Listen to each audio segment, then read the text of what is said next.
오늘 이야기는 경기도에 사시는 30대 남성분이 보내주신 사연입니다.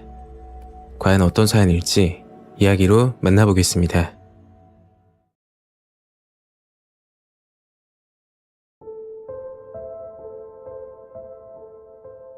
제가 2010년쯤 경험했던 일입니다. 믿기 힘들지만 거짓없는 실화이고 그 일을 겪고 나서 중고차는 절대 타지 않습니다. 그 당시 사회초년생으로 일을 하고 있을 때였죠. 주방용품이나 가전제품 렌탈 일을 했는데 말 그대로 영업직이라고 보시면 됩니다. 일을 배우기 시작할 때는 선배가 운전을 하고 저는 조수석에 탑승하고 다녔는데 어느 정도 시간이 흐르니까 차가 없으면 안 될 것 같더군요. 그래서 저렴한 중고차라도 사기 위해 인터넷을 보고 있는데 유독 저렴하게 올라온 차가 있는 겁니다. 그 당시 제가 본 자동차 시세가 700 정도였고 인터넷에 나온 매물은 350 정도였죠. 반값에 파는 것도 의심스럽고 그때 들었던 생각은 허위 매물이거나 사고가 크게 난 차라고 생각했습니다. 중고차를 사기 위해 며칠간 인터넷을 봤는데 저렴하고 좋은 차는 찾기 힘들었죠. 사회초년생이 돈이 많은 것도 아니었고 전재산이라고 말하기 부끄럽지만 수중에 모아둔 돈은 500만 원 남짓이었습니다. 차는 필요하고 선택의 폭은 좁고 그렇다고 대출까지 받아 구매하기에는 박봉인 영업직이라 딱히 방법이 없더군요. 한참 고민하다 며칠 전에 봤던 의심스러울 정도로 저렴한 차가 생각이 나더라고요. 선배들이 그러는데 사고가 나서 저렴하게 파는 차들도 수리만 잘 되면 타는데 지장이 없다고 직접 가서 보고 결정하라는 의견이 많았습니다. 선배 말을 듣고 중고차 딜러와 통화를 했고 약속을 잡게 됐죠. 약속 날이 되어 토요일 오전 부평에 위치하는 중고차 상사를 찾아갔습니다. 통화를 했던 딜러는 남자였는데 남자 대신 어떤 여자가 나오더군요.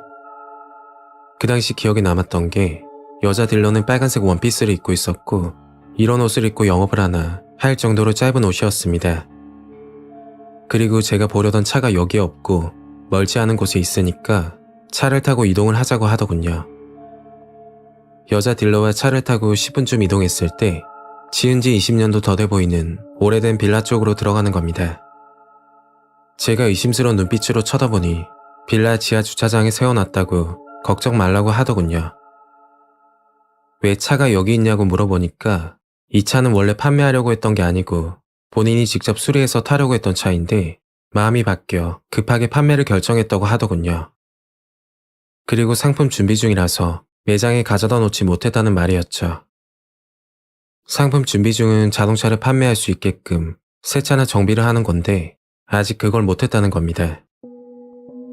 여자 딜러가 그러는데 사고차도 아니고 운행하는데 문제 없다고 어디 가서 이 가격에 못 산다면서 거듭 강조를 하더군요. 뭐 어쨌든 운행하는데 지장은 없다고 하니 차를 살펴보기로 했죠. 천천히 차를 봤는데 지하 주차장 구석에 방치되어 있어서 그런지 먼지가 뿌옇게 쌓인 상태였습니다. 저렴한 중고차라서 외관은 크게 상관없었고 성능이 중요하다고 생각했죠. 차에 타서 시동도 걸어보고 시운전도 해봤지만 뭐 나름 이 가격에 괜찮다 싶더군요. 다만 한 가지 마음에 걸리는 건 자동차 실내에서 나는 냄새였는데 쾌쾌한 곰팡이 썩은 냄새라고 표현하면 비슷할 겁니다. 무슨 냄새인지 싶어서 차 안을 살펴보려는데 여자 딜러가 다급하게 차에 타서 이상 없다고 말을 하더군요. 차 안을 유심히 보지 못했던 게 여자 딜러가 짧은 치마를 입고 있어서 민망하다는 생각이 먼저 들었습니다. 냄새는 환기시키면 되니까 나쁘지 않다고 생각돼서 계약을 하게 되었죠. 그렇게 차를 구입하고 나서 일을 하게 되었고 믿기 힘든 일을 겪게 됩니다. 그날은 지방 거래처를 다녀오던 중이었는데 거래처 사장님과 저녁을 먹었던지라 시간이 꽤 늦어졌죠. 한참 고속도로를 운전하고 있는데 자꾸 뒤에서 이상한 느낌이 드는 겁니다. 차를 세우고 나서 담배를 한 대 태우고 뒷자리를 확인했더니 예상대로 아무것도 없었죠. 피곤해서 그런가 보다 하고 다시 출발하는데 이유 없이 등골에 소름이 돋고 운전에 집중을 할 수가 없었습니다. 농담이 아니고 머리가 쭈뼛 쓴다고 해야 될까요? 하여튼 말로 표현이 안 될 만큼 섬뜩한 기분이었습니다. 이대로 운전하면 사고가 날 것 같은 기분에 선배에게 전화해서 근처에서 자고 아침 일찍 출발하겠다고 했죠. 그리고 고속도로를 빠져나와 근방에 있는 모텔을 들어갔고 그때까지는 피곤해서 그런가 보다 생각했습니다. 그리고 잠이 들게 되었는데 정말 무서운 꿈을 꾸게 됐죠. 꿈에서 저는 운전을 하고 있었고 길이 좋지 않은 비포장 도로였습니다. 한참 운전을 하다 구석진 곳에 차를 세우더니 창문을 닫고 나서 조수석에 연탄불을 피우고 눈을 감았죠. 그 순간 너무 놀라서 눈을 뜨게 됐고 정말 생생한 꿈에 날이 밝을 때까지 잠을 이루지 못했습니다. 그리고 오전 일찍 모텔에서 나오다가 문득 생각이 들더군요. 차에서 큰 사고라도 난 게 아닐까 하는 생각이 들면서 불안했죠. 고속도로를 진입하기 전 근방에 카센터가 보이길래 카센터 사장님께 물어봤습니다. 며칠 전 중고차를 샀는데 큰 사고가 있던 차인지 물어봤고 사장님은 차를 보기 시작했죠. 여자 딜러는 무사고라고 했지만 제 생각은 저렴한 가격 때문에 분명 사고가 있을 거라 생각했습니다. 그런데 그게 아니었죠. 딜러 말대로 무사고 차량이고 수리 흔적도 없다고 말씀하시더군요. 그 말을 듣고 피곤하다 보니 기분 나쁜 꿈을 꾼 거라고 생각하고 있는데 사장님이 심각한 표정을 짓더니 웬만하면 환불하는 게 좋다고 말을 하시는 겁니다. 그리고 사장님은 조수석 시트 커버를 벗기고 밑을 보라고 하더군요. 그걸 보고 나서 온몸에 소름이 끼치더라고요. 조수석 시트 밑에 둥글게 파인 자국이 있었는데 그곳에 연탄을 가져다 놓으니까 사이즈가 정확하게 일치하는 겁니다. 이 차는 교통사고가 난 건 아니지만 실내에서 무슨 일이 있었던 게 분명했죠. 저는 딜러에게 연락해서 자초지종을 설명하고 환불을 요청했더니 차에 이상이 있는 게 아니면 힘들다고 알아서 하라는 겁니다. 너무 당황스러워서 도대체 이 차에서 무슨 일이 있었냐고 물었더니 딜러는 모른다고 대답을 피하더라고요.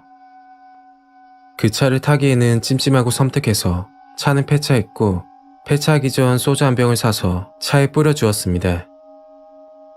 사건이 있고 나서 다른 차를 구매하게 됐고 다행히 하던 일이 잘 풀려 현재는 개인 렌탈 사업까지 하게 됐죠. 아직도 기억에 남는 건 모텔에서 꿨던 꿈인데 아마 차에서 극단적인 선택을 하신 고인분이 나타난 게 아닐까 생각이 들었습니다. 차를 신중히 고르지 못한 제 잘못도 크지만 돈을 벌기 위해 수단과 방법을 가리지 않는 사람들도 있다는 게 충격이었죠. 아직도 믿기 힘들지만 정말 소름 끼치는 일이었고 여러분께 드릴 말씀은 시세보다 저렴한 중고차는 무조건 피하라고 말씀드리고 싶네요.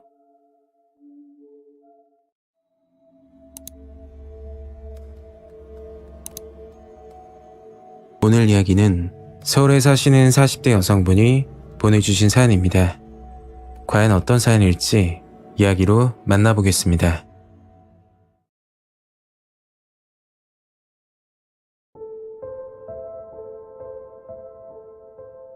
지금부터 6년 전에 겪은 무서운 일입니다. 정말 충격적이고 소름 돋는 경험이라 용기 내어 사연을 보내게 되었습니다. 저는 초등학생 아이를 둔 40대 주부입니다. 2010년에 남편과 결혼하고 2년 후에 아이가 태어났죠. 그리고 아이가 4살 되던 해 시부모가 살고 계신 청양으로 내려가게 됩니다. 시골에 혼자 계신 시어머니가 기력이 없으시다고 해서 남편과 상의 후 곁에서 모시기로 했기 때문이죠. 아이 유치원 문제나 남편 직장 문제 등 쉽지 않은 결정이었지만 아이가 초등학교 입학 전까지만 시골에 있겠다고 해서 남편 말을 따랐습니다. 시어머니는 혼자서 식사를 챙겨 드시지 못할 정도로 컨디션이 좋지 않으셨고 저는 반년 동안 최선을 다해 모셨죠. 사실 저희 부모님도 병으로 돌아가셨는데 바쁘다는 핑계로 병간호도 못 해드린 게 늘 마음에 남아있었습니다. 그 생각이 시어머니를 저희 부모님 대하듯 모셨고 그 덕인지 모르겠지만 산책도 하실 만큼 좋아지셨죠. 남편은 동네 분들 밭일을 도와주면서 생활비를 가져다 줬는데 그마저도 일이 불규칙적이라 생활비가 늘 부족했습니다. 시골에 있으면 돈이 안 들 거라고 생각하시는 분들도 계실 건데 도시만큼은 아니더라도 꽤 많이 들어가더라고요. 그리고 4살 아이까지 있으니까 반찬도 신경 써야 하고 시어머니 약값까지 감당하기가 힘들었습니다. 도저히 안 되겠다 싶어서 근처 일자리를 알아보게 됐고 청량군에 있는 김치 공장에서 사람을 모집한다는 걸 알게 됐죠. 근무 시간은 8시부터 4시까지. 그 당시 최저시급이 6,000원 정도였는데 한 달 급여를 130만 원이나 준다고 하더군요. 남편이 주는 생활비를 받는 것보다 나을 듯 싶어 남편에게 아이를 좀 봐달라고 하고서 김치 공장에 면접을 보게 되었습니다. 면접이라고 해서 어려운 자리도 아니었고 공장장님과 간단한 이야기 후에 근처 보건소에서 보건증을 가져오라고 하더군요. 이틀 후에 바로 출근을 하게 됐고 제가 맡은 일은 김치 속에 양념을 넣는 단순 반복적인 일이었습니다. 같이 일하시는 분은 여성분 10명과 남성분 3명으로 이루어진 소규모 공장이었고 김치를 만들어 인터넷으로 판매하는 회사라고 하더군요. 그리고 일할 때는 마스크를 껴서 몰랐는데 점심시간이 돼서 알게 됐죠.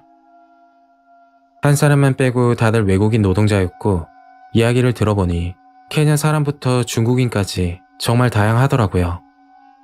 어차피 말이 필요 없는 일이고 시골 변두리에 있다 보니 그럴 수도 있겠다 싶었습니다.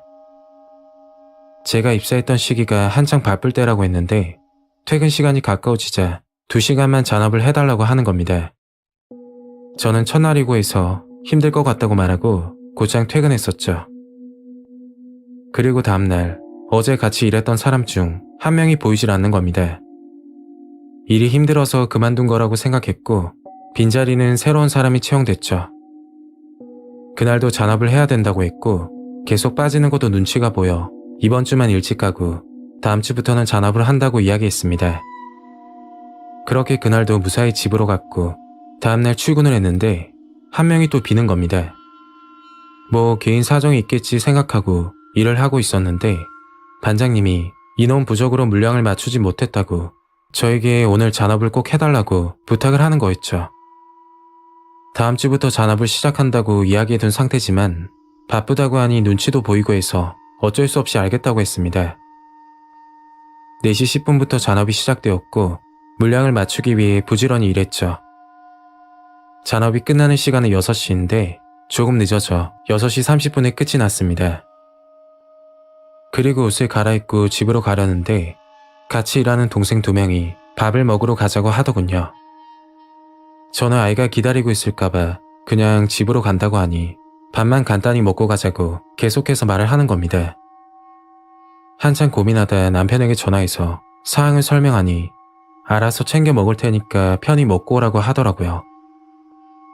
저는 동생들과 고깃집으로 향했고 밥만 먹으려고 했으나 오랜만에 느껴보는 기분에 술도 한잔하게 됐죠. 동생들은 중국 광동에서 왔다고 하던데 한국이 좋아서 일까지 하게 됐다고 하더군요. 생각보다 한국어를 잘해서 중국인이라고 말하지 않으면 한국인처럼 보일 정도였죠. 동생들은 한국어로 이야기하다 가끔 둘이서 중국어로 대화를 하던데 저는 무슨 말인지 모르니까 듣고만 있었습니다. 그때 남편에게 전화가 왔고 남편은 언제쯤 오냐고 시골 반길 위험하니까 데리러 온다고 하더군요. 그래서 남편에게 위치를 말해주고 전화를 끊었는데 동생들이 중국어로 심각한 표정을 지으면서 말을 하고 있더라고요. 정확하게는 모르겠는데 2마디 정도는 확실하게 들렸습니다. 청이라는 말과 사타부원 사타부원 그 말을 반복하던데 저는 동생들에게 그게 무슨 뜻이냐고 물어봤죠.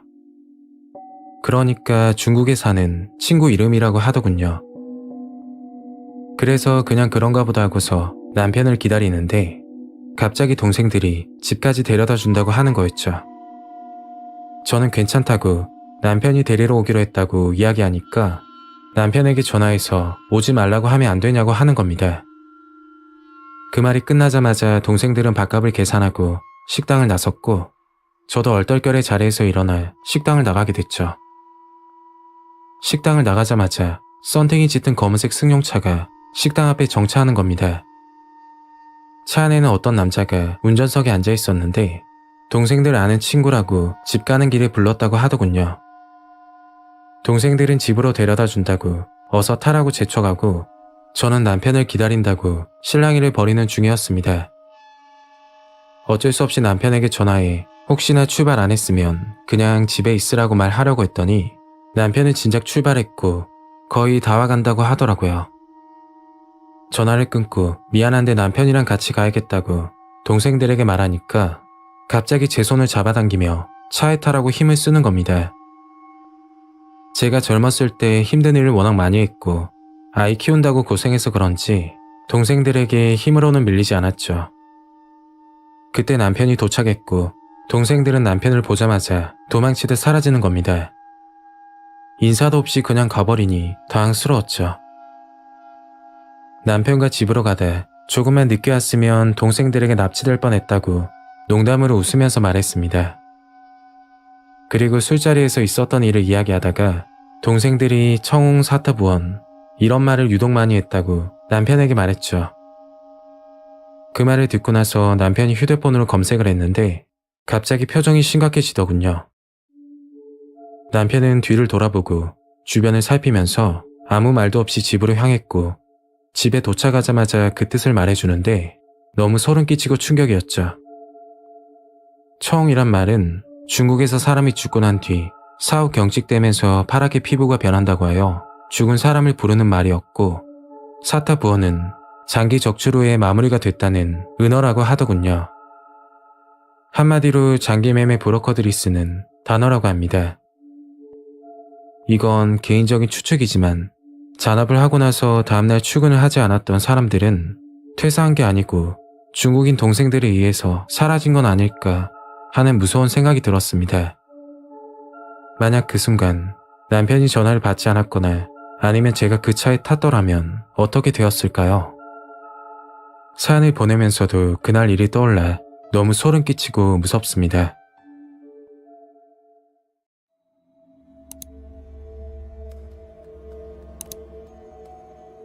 오늘 이야기는 전남에 사시는 50대 남성분이 보내주신 사연입니다. 과연 어떤 사연일지 이야기로 만나보겠습니다.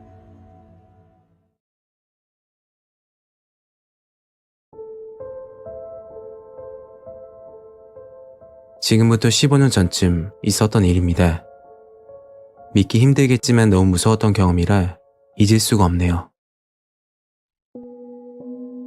그 당시 30대 후반 건설 회사의 현장직으로 일을 하고 있었습니다. 이 일을 하기 전 조그만 사업을 했는데 장사가 되지 않아 결국 문을 닫게 되었죠.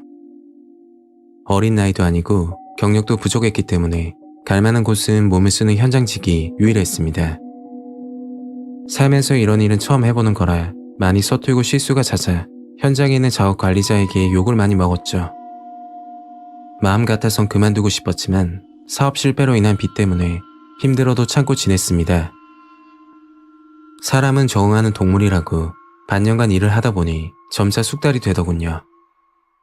사업 실패를 하고 나서 친구나 지인 누구도 만나지 않고 일만 했는데 반년 정도 하다 보니 조금 숨통이 트이기 시작했습니다.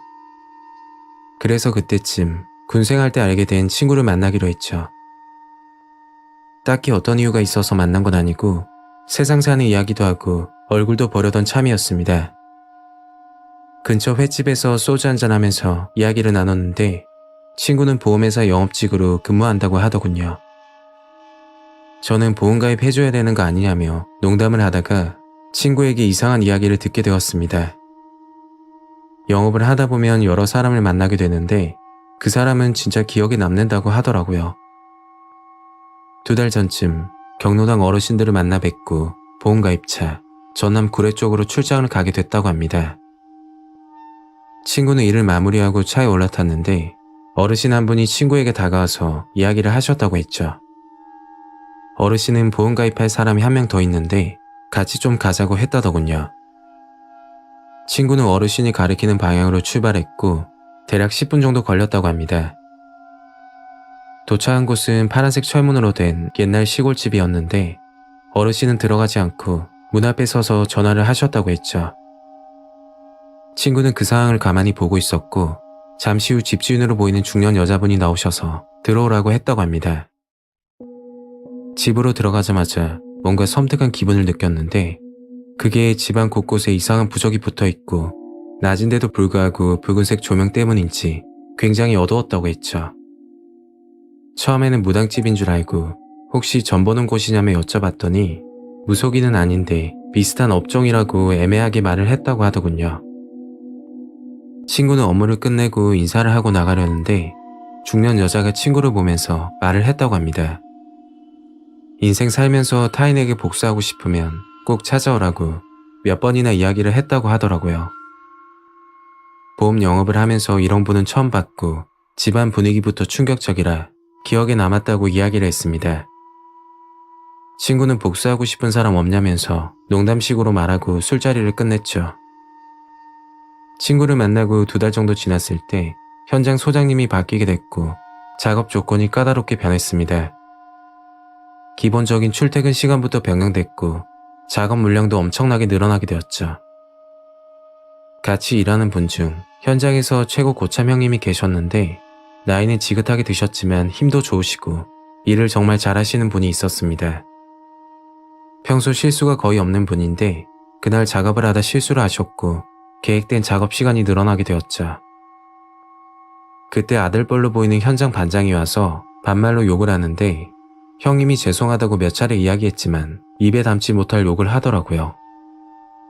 그것도 주변 사람들이 다 있는 데서 욕을 하니까 듣는 사람도 민망하고 도저히 안 되겠다 싶어 한마디 했습니다. 책임지고 마무리할 테니까 욕 좀 그만하시면 안 되냐고 했더니 저를 불러서 족장 설치팀으로 가라고 하더군요. 족장 설치는 현장직에서 힘든 업무고 추락 위험이 있어 외국인을 주로 시키는 일인데 반장에게 찍혀 그리로 가게 된 겁니다. 어차피 같은 현장이라 크게 문제는 없었지만 일보다 힘든 건 이유 없는 언어 폭력이었죠. 반장은 유독 저에게 힘든 일을 시키고 시비를 걸었습니다. 모른 척하고 넘기려고 했지만 정신적으로 너무 힘이 들더군요. 정말 그만두고 싶었지만 다른 현장으로 간다고 해도 바로 취업을 할 수 있는 것도 아니고 최소 일주일은 일을 못하기 때문에 쉽게 결정을 내리지 못했죠. 그 시기에 스트레스를 너무 받아서 그런지 탈모까지 생길 정도였고 사람이 얼마나 싫었으면 죽을 병이라도 걸렸으면 좋겠다는 극단적인 생각까지 했습니다. 그러다 문득 보험하던 친구의 말이 생각이 났고 평소 미신 같은 건 믿지 않는 편이지만 지푸라기라도 잡는 심정으로 친구에게 연락했습니다. 그리고 전남 주례로 내려가게 됐죠. 시골집이 모여있는 동네였고 한참 걸어가다 파란색 대문을 보고 여기다 싶었습니다. 초인종은 오래전에 고장난 건지 눌러도 응답이 없었고 저는 철문을 두드리면서 문 앞에 서 있었죠. 집안에 사람이 없는지 한참을 기다려도 인기척이 없었고 헛걸음했다 생각하고 그냥 돌아가려는데 맞은편 집에서 할아버지 한 분이 나오시더군요. 뭐 때문에 왔냐고 물으시길래 파란색 대문을 가리키며 여기 살고 있는 주인을 만나러 왔다 대답했죠. 할아버지는 어디론가 전화를 걸었고 잠시 후 파란색 대문이 열리면서 친구가 말한 중년 여자가 나오더군요. 그리고 아무것도 묻지 않고 그냥 들어오라고 했습니다. 친구에게 들은 대로 조명 때문에 낮인지 밤인지 구분이 힘들 정도였고 집안 곳곳에 부적이 여러 개 붙어 있더라고요. 중년 여자는 저를 보고 누가 소개해줬냐면서 물었고 저는 사항을 설명했습니다. 제 이야기를 듣고 좋은 방법이 있다고 하면서 책상 서랍에서 지푸라기로 만든 인형을 꺼내는 거였죠. 그걸 보고 나서 어이가 없었지만 속는 셈 치고 지켜보기로 했습니다. 지푸라기 인형에 혼을 집어넣으면 저주가 가능하다고 황당한 말을 하더라고요. 누구를 저주하고 싶냐고 묻길래 작업반장 이야기를 꺼냈고 중년 여자는 인형의 바늘을 꽂고 혼잣말을 시작했죠. 그리고 마지막으로 저주 대행을 진행하려면 돈이 필요하다고 이야기를 하던데 후불제로 이루어지고 효과가 있으면 입금하라고 하더군요. 그 당시 100만 원이라고 했으니 지금으로 따지면 직장인 한 달 월급 정도 되는 금액이었습니다. 돈도 돈이지만 그냥 미신이라고 생각했고 후불제에다 무슨 일이 생기겠냐며 안일하게 생각했죠. 그리고 제가 일하는 위치, 반장 이름과 사진을 보여달라고 하고서 이야기를 끝냈습니다.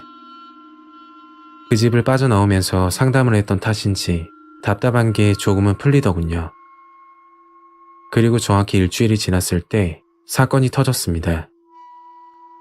작업 반장이 집으로 가다 묻지마 폭행을 당했다고 하는데 전치 4주 부상을 입었다고 하더라고요. 그때 기분은 정말 찝찝하고 이상했습니다.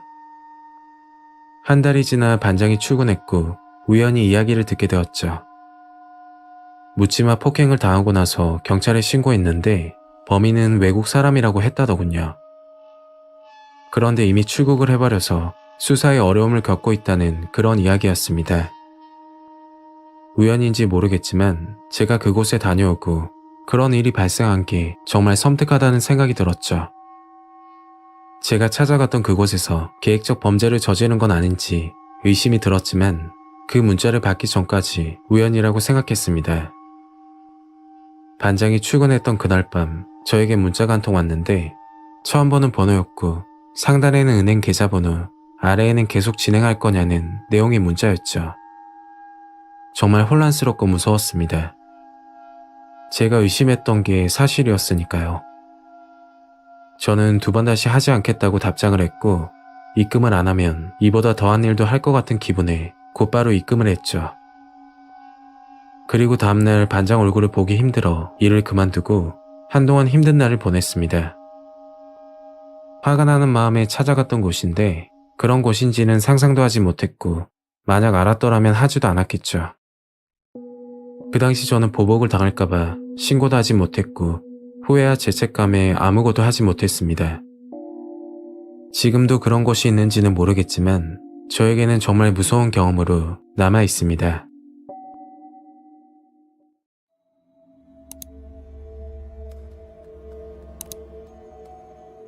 오늘 이야기는 전북에 사시는 20대 여성분이 보내주신 사연입니다. 과연 어떤 사연일지 이야기로 만나보겠습니다.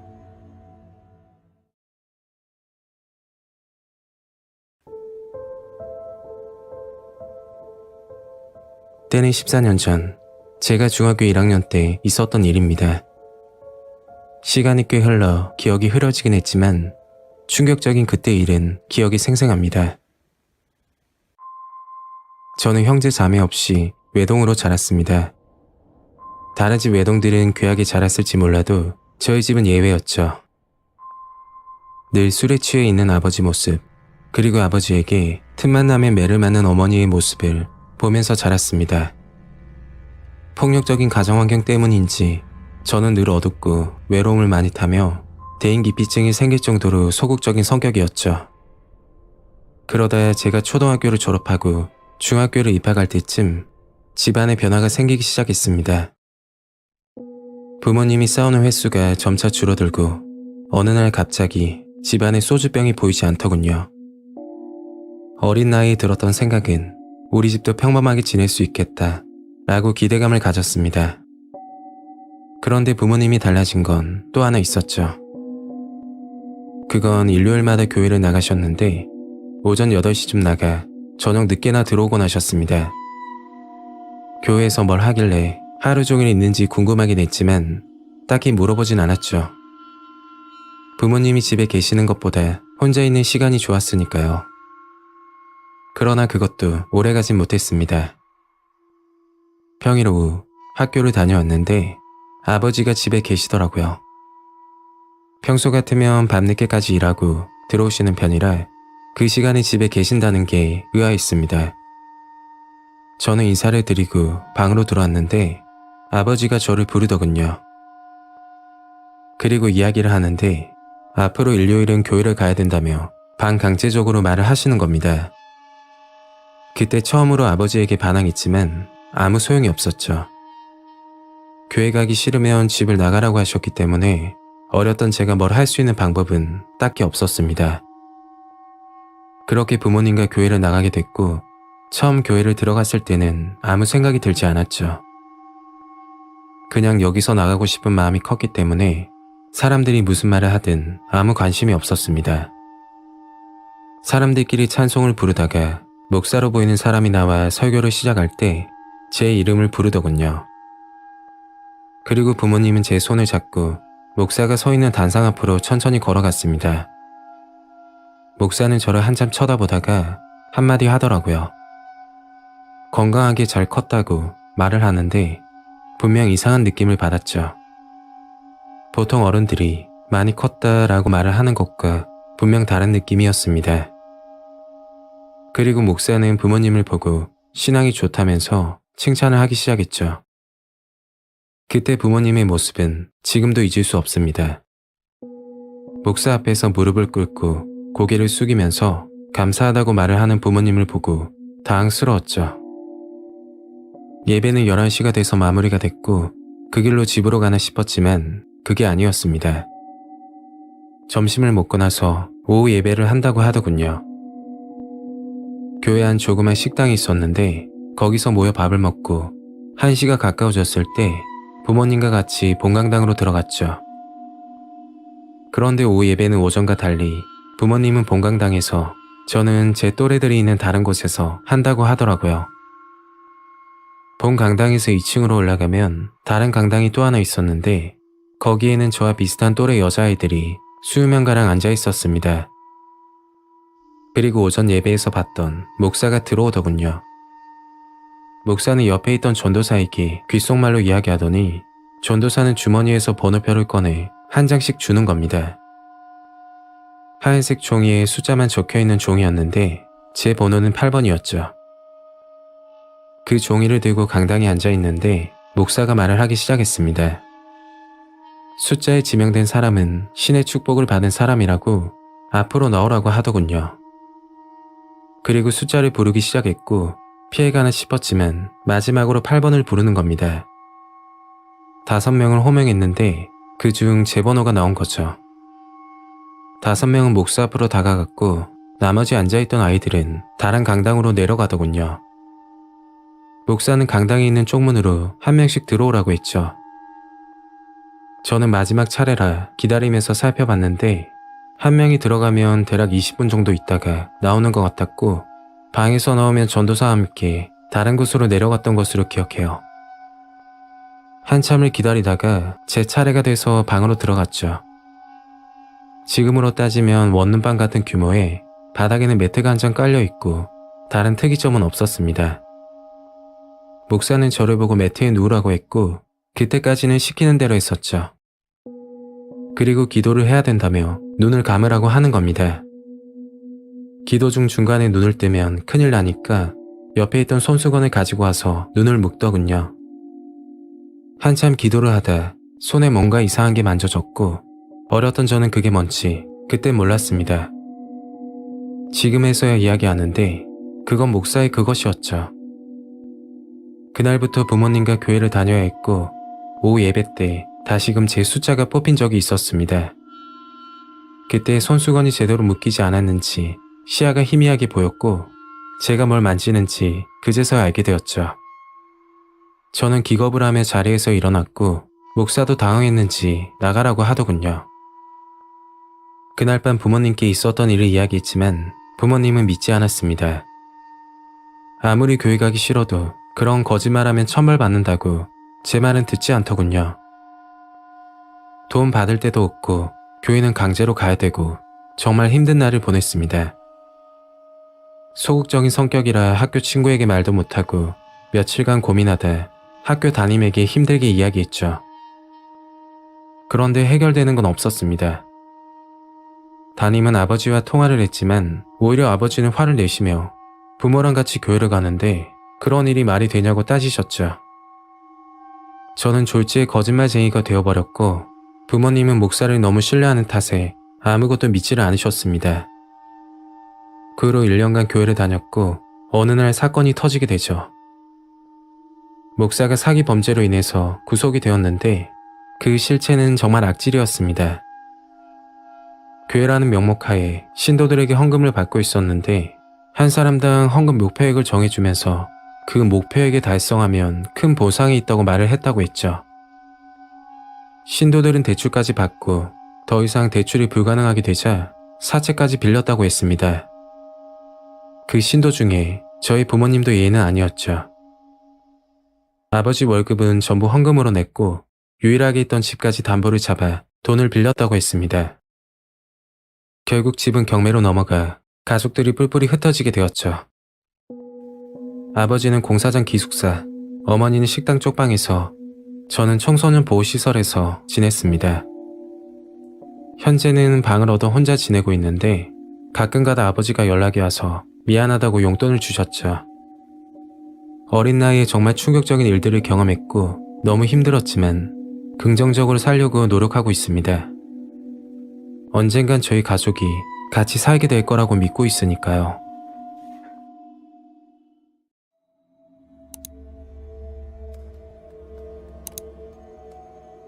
오늘 이야기는 서울에 사시는 40대 남성분이 보내주신 사연입니다. 과연 어떤 사연일지 이야기로 만나보겠습니다.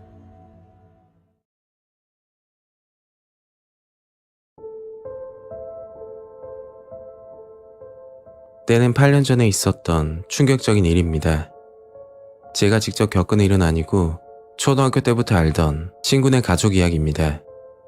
이야기 진행상 친구 이름을 민수라고 칭할게요.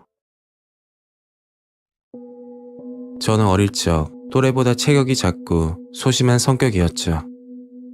그 이유 때문인지 친구들에게 무시를 많이 당했습니다. 지금은 뭐라고 하는지 모르겠지만 그때는 반에서 싸움을 제일 잘하는 친구를 대장이라고 불렀는데 저는 그 친구에게 늘 괴롭힘을 당했었죠. 그렇게 초등학교 6학년이 되었을 때 민수가 전학을 오게 됩니다. 민수를 처음 본 느낌은 공부만 할 것 같은 스타일이었고 체격도 저와 비슷하게 왜소한 편이라 전학을 오자마자 대장이라고 불리는 친구에게 괴롭힘을 당했습니다. 민수와 저는 서로 비슷한 처지여서 그런 건지 금방 친해졌고 같은 중학교 고등학교를 다니면서 둘도 없는 친구 사이가 되었죠. 저는 고등학교를 졸업하고 나서 대학 진학을 포기하고 군입대를 선택했습니다. 공부를 뛰어나게 잘하는 편이 아니었기 때문에 일찍 취업을 하기로 생각했죠. 그러나 민수는 서울의 이름만 들어도 알만한 좋은 대학을 진학했고 같이 20대를 보내면서 취업을 하고 서로 자리를 잡기 시작했습니다. 그리고 정확히 30살이 됐을 때 민수가 말하더군요. 6개월 정도 만난 여자친구가 있는데 소개를 해주고 싶다고 했죠.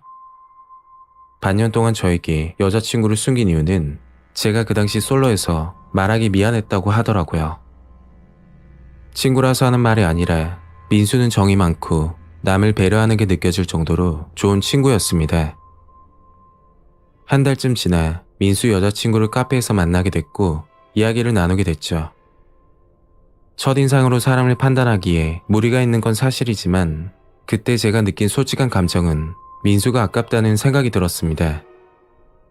외모적인 걸 말하는 게 아니라 여자친구의 태도 문제였는데 마치 민수를 하인 부리듯이 대하더군요.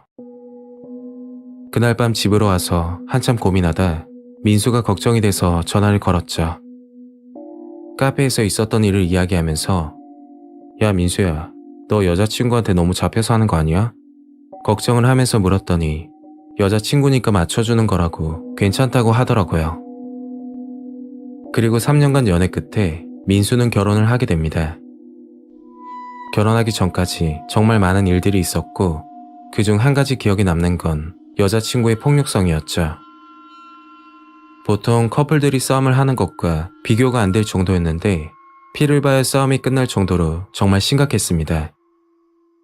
정말 신기했던 건 그렇게 심하게 싸우고 나도 다음 날이 되면 언제 그랬냐는 듯 웃으면서 행동을 했었죠. 그럴 때마다 민수에게 이건 아닌 것 같다. 결혼해도 싸우는데 결혼 전부터 이러면 어떻게 살겠냐고 수도 없이 말을 했지만 결국 결혼을 하더군요. 정말 친했던 친구라 결혼식 사회도 봐줬고 행복하게 살길 바랬습니다.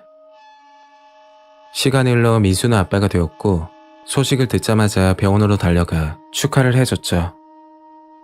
친한 친구의 아이를 보니 저도 결혼하고 싶다는 생각이 들더군요. 그리고 아이가 태어나고 3개월 정도 지났을 때 민수는 점점 이상해지기 시작했습니다.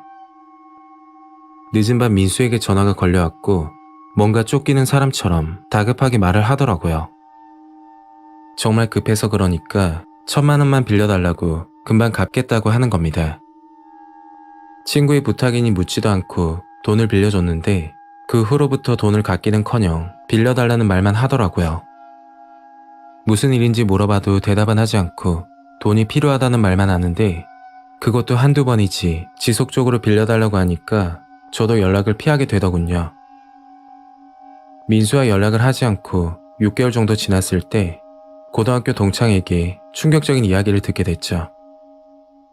민수의 가족이 교통사고로 인해 병원으로 실려갔는데 다행히 민수와 재수씨는 가벼운 찰가상이었지만 같이 차에 타고 있던 아이가 사망을 했다는 소식이었습니다.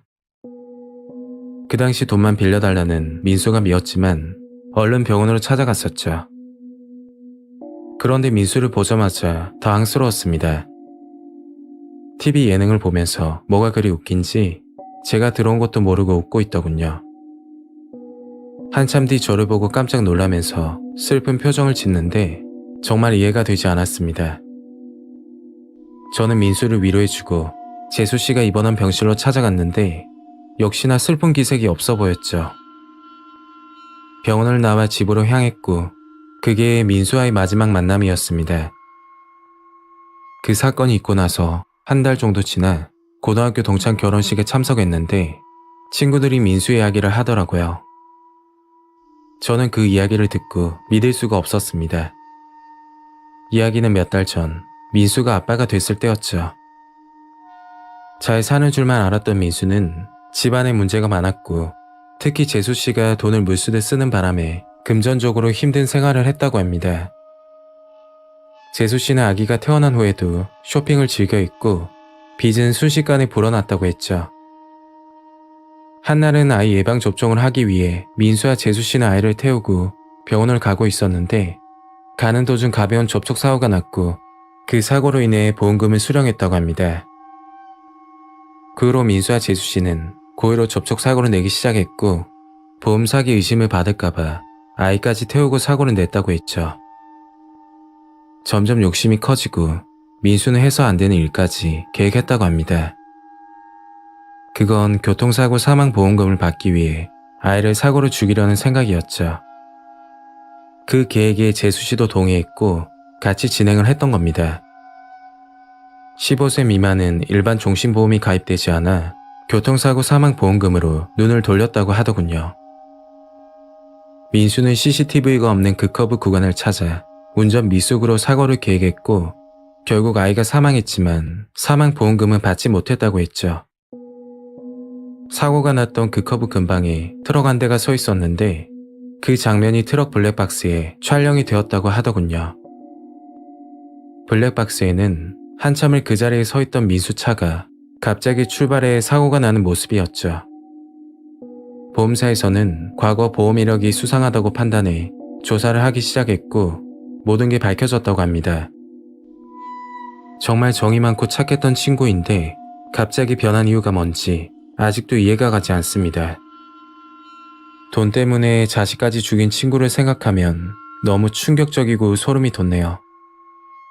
그 계획에 동참했던 재수씨도 정상은 아니겠죠. 8년이란 긴 시간이 흘렀지만 저에게는 평생 잊지 못할 사건으로 남아있습니다.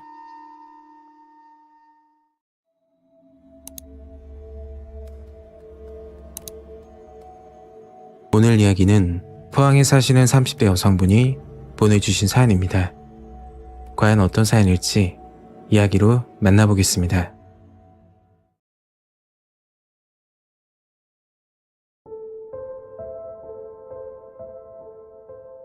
지금부터 10년 정도 지난 일입니다. 그때 놀러가던 친구들은 결혼해서 잘 지내고 있고 가끔 친구들과 통화를 하다가 그날 일이 떠오르는데 아직도 소름이 돋습니다.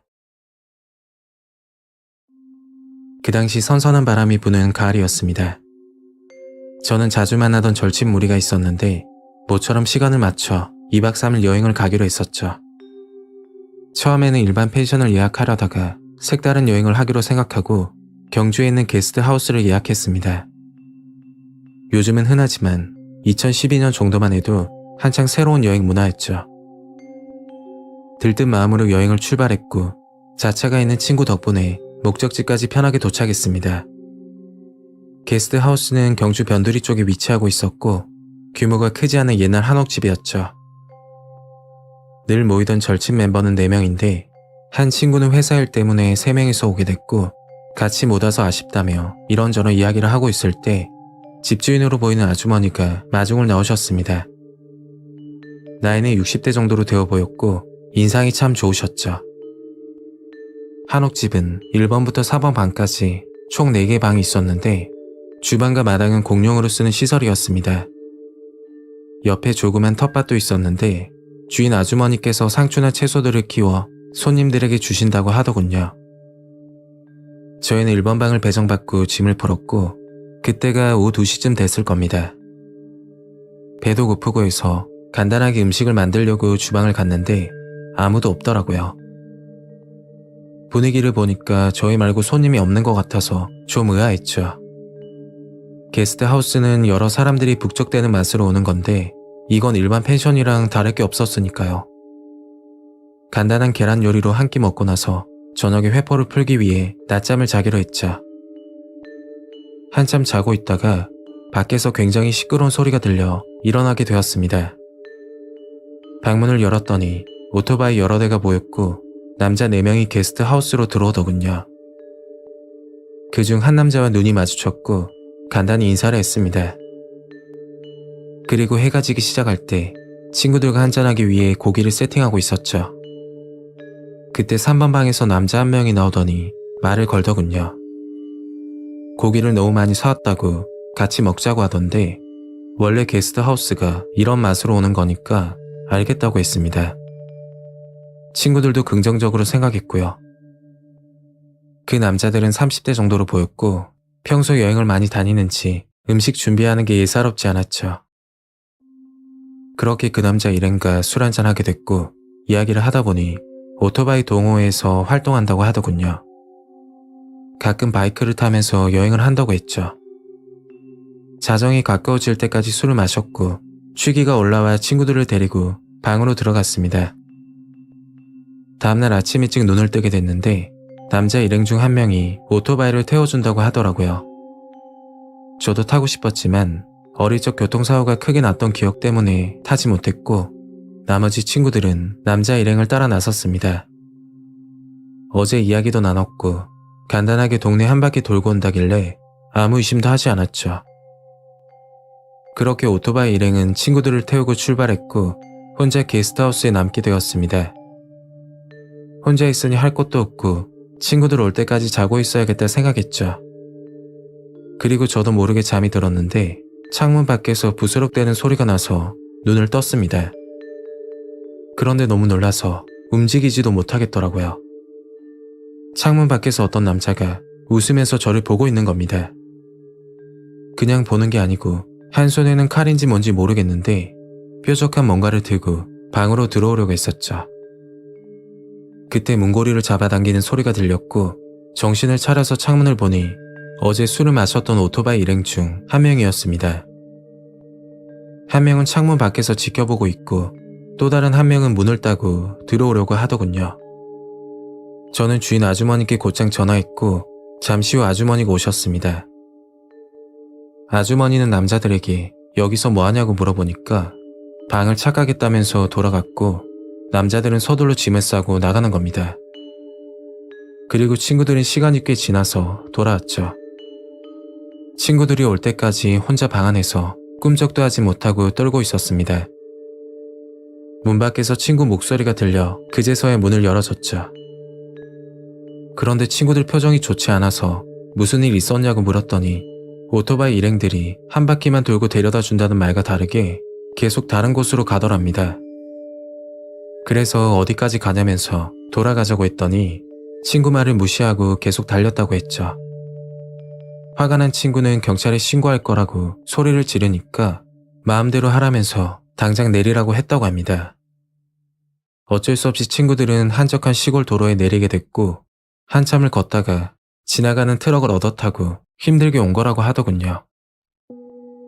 그 이야기를 듣고 나서 친구들에게 제가 겪은 일을 이야기했더니 깜짝 놀라는 겁니다. 그때 한 친구가 뭔가 알겠다는 듯이 말을 하더군요.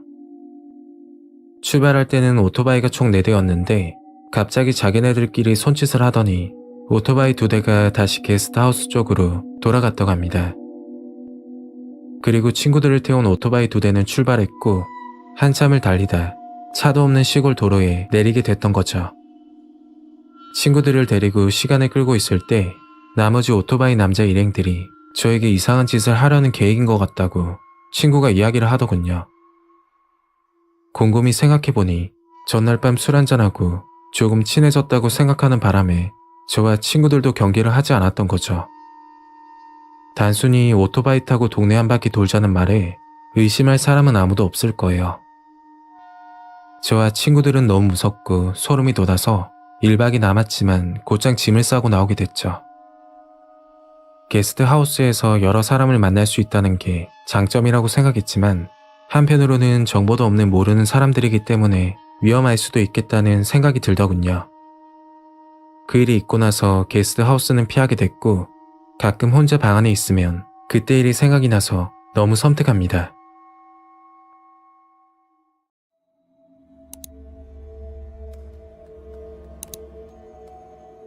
오늘 이야기는 대전에 사시는 20대 여성분이 보내주신 사연입니다.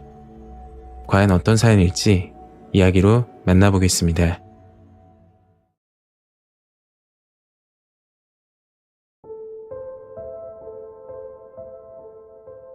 때는 작년 겨울에 있었던 일입니다. 외출을 하고 나서 집으로 가는 버스를 타려고 교차로 앞에서 신호를 기다리고 있는데 어떤 깡마른 남자가 다가와서는 길을 물어봤죠. 처음 듣는 곳이라 잘 모르겠다 말하고 지나치려는데 갑자기 뒤에서 이상한 말을 하는 겁니다. 손재주가 타고났는데 정말 아쉽다고 지금 하는 일보다 다른 쪽으로 일을 하면 성공할 팔자라고 이야기를 하더군요. 순간 당황해서 뒤를 돌아보니까 본인이 관상 공부를 8년 정도 해서 잘 아는데 저를 보자마자 좋은 기운이 느껴져서 말을 걸었다고 했습니다. 그리고 아무 말도 하지 않았는데 어떻게 알았는지 가족관계에 남동생이 있는 것도 그리고 남자에 관심이 없어서 연애를 하기 싫어하는 제 성격까지 얼추 맞추길래 신기하기도 해서 이야기를 좀 더 듣고 있었죠. 그러다 갑자기 그 남자가 물 한 병을 사줄 수 있겠냐고 묻더군요. 생수 한 병이야 얼마 하지 않으니까 알겠다고 하고서 편의점으로 향했습니다. 편의점으로 걸어가던 중 생수 말고 조그만 현미쌀을 사주는 건 어떻겠냐고 하더라고요. 그때 지갑에 돈이 어느 정도 있었고 현금으로 달라는 것도 아니니까 불쌍한 사람 도와준다 생각하고 이것만 사주고 보내려고 했습니다. 그 남자가 그러는데 물을 베푸는 건 돈으로 돌아오는데 갑자기 쌀을 사달라고 한 건 돈보다 건강이 중요해 보여서 그랬다고 했죠. 제가 선천적으로 장이 안 좋아 보인다며 저희 가족들도 몸 어디가 안 좋을 거라고 이런 이야기를 하더라고요. 그리고 슬슬 집으로 가려고 하는데 집안에서 유일하게 조상복을 타고났음에도 그 운을 제대로 쓰지 못하고 있다고 방법을 가르쳐 줄 테니 잠시만 기다려달라고 하는 겁니다. 제가 믿지 못할까봐 휴대폰에 있는 사진을 보여주면서 설명을 해주기 시작했죠. 사진들은 일반인들이 이해하기 힘든 이상한 그림과 한자들이 수없이 적혀 있었는데 이해가 가지 않았고 멍하니 듣고만 있었습니다.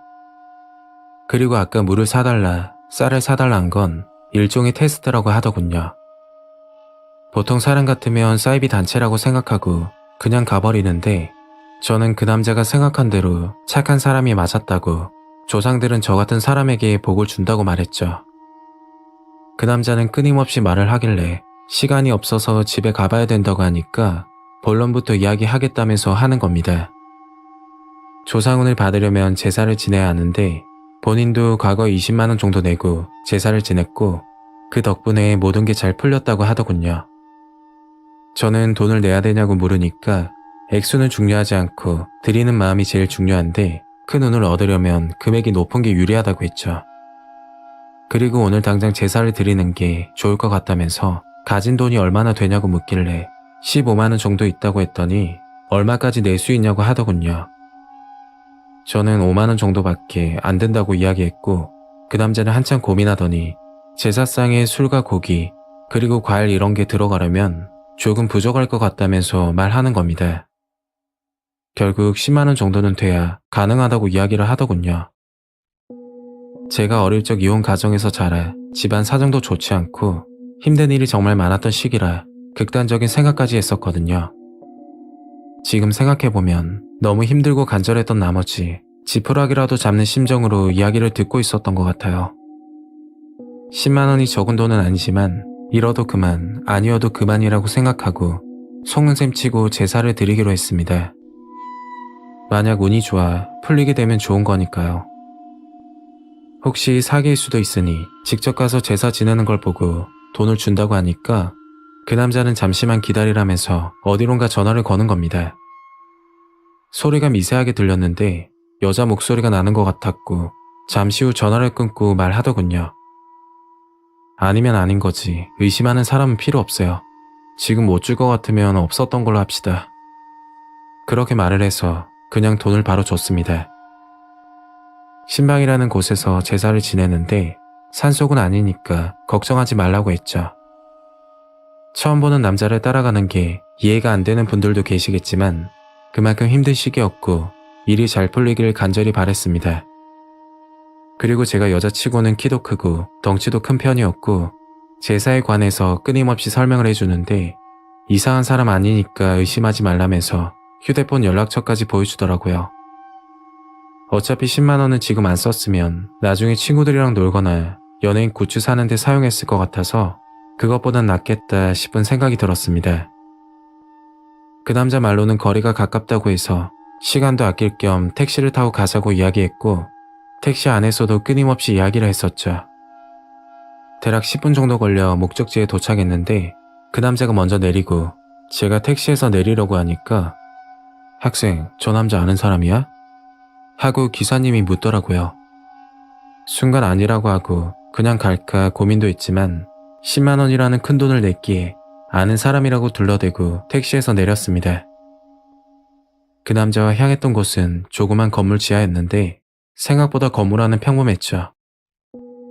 학원 같기도 하고 공부방 같다는 그런 느낌이었고 방문을 열고 들어가니 어떤 여자가 앉아있더군요. 여자 앞에는 제사상이 차려져 있는 모습이었는데 그 여자가 저를 보고 다가와서 아무것도 적혀있지 않은 한지를 한 장 주더니 한자로 제 이름을 쓰고 절을 하면 된다고 하는 겁니다. 이름을 쓰는 건 본인만 할 수 있기 때문에 여기 온 거라고 말하더군요. 저는 절을 하고 일어났더니 이름을 썼던 종이를 불러 태우고 모든 게 잘 될 거라고 했죠. 모든 과정이 5분도 걸리지 않았고 이제 끝났으니 집으로 가라고 하는 겁니다.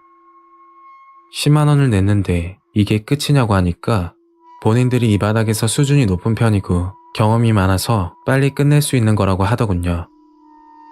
저처럼 시간이 없다고 하는 사람들이 많다면서 빠르게 진행했다고 했죠. 얼떨떨한 기분으로 나가려고 하는데 그 남자는 버스 타는 곳까지 데려다 준다고 했고 버스 정류장까지 걸어가면서 계속해서 이야기를 하더군요. 100일 안에 조상님이 나오는 꿈을 꾸게 될 거니까 모든 게 잘 풀릴 거라고 특히 제 관상이 너무 좋다고 말을 했습니다. 본인들은 식욕과 성욕, 그리고 수면욕, 인간에게 필요한 거의 모든 걸 포기하고 오로지 남을 돕기 위해 이 일을 하는 것뿐이라고 거듭 강조하면서 말을 하더라고요.